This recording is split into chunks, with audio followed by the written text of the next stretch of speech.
हो गया। दया भी नहीं है, दान भी नहीं है, सब पेट भरने में लगे हैं।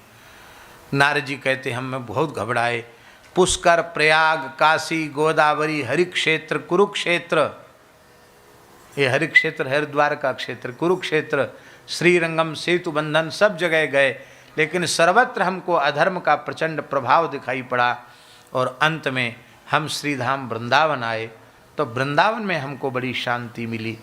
आज भी कुछ वृंदावन में अलौकिकता तो है, भले ही चाहे जितना शहर बन गया हो, लेकिन वृंदावन तो वृंदावन ही है।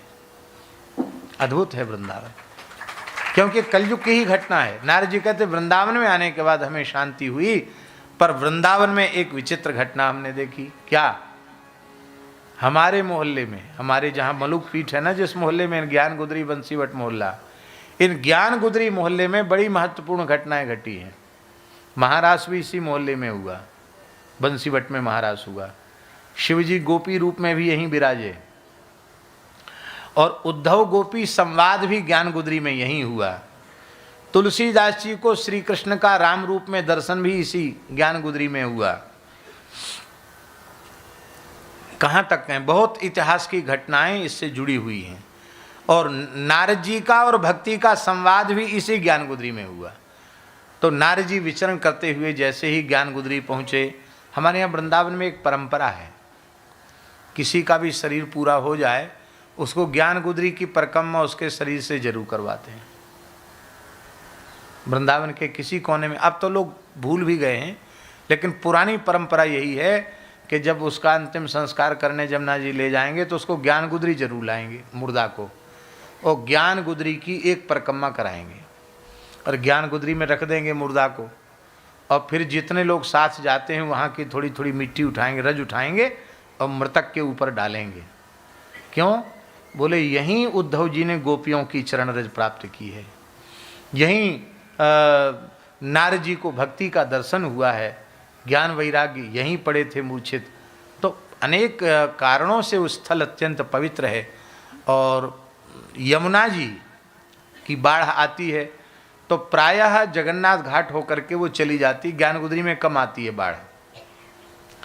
लेकिन जब बाढ़ का जल ज्ञान गुदरी में आ जाता है तो वृंदावन के प्राचीन देवालयों के ठाकुर जी अपने यहाँ से चलकर ज्ञान गुदरी में नौका में चढ़ के आते हैं, ज्ञान गुदरी की परिक्रमा करते हैं। यमुना जल में ठाकुरों के विग्रहों का मार्जन होता है, लोग संकल्प पूर्वक यमुना जी का पूजन करके यमुना जी में स्नान करते हैं और फिर जाते हैं।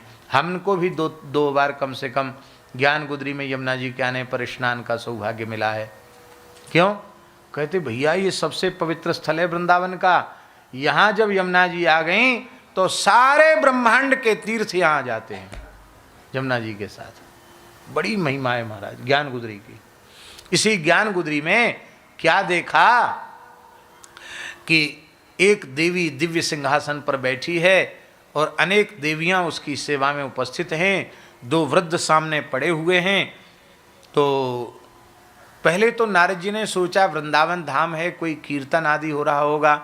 बाद में नारद जी के मन में आया कि अरे यहाँ तो रोना गाना चल रहा है, कोई संसारी घटना घट गई है, लगता है कोई मर गया है, लोग रो रहे हैं। नारद जी आगे बढ़ने लगे तो वो देवी उठ के खड़ी हो गई।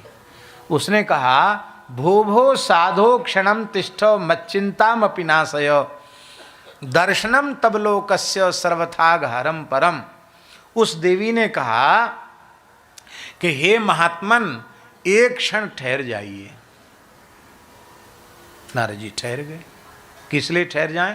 बोले मत चिंताम अपि नाशय। यहाँ अपि शब्द का अर्थ क्या है?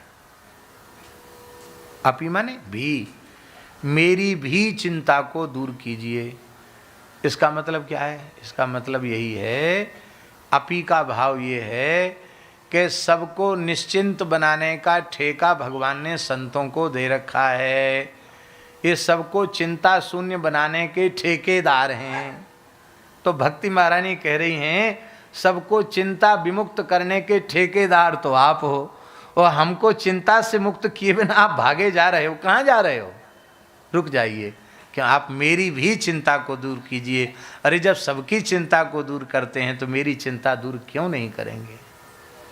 धन्य है संत की महिमा, जो सबकी चिंता तो दूर करते ही हैं, भक्ति की भी चिंता दूर कर देते हैं, ज्ञान का भी कष्ट दूर कर देते हैं, वैराग्य का भी कष्ट दूर कर देते हैं।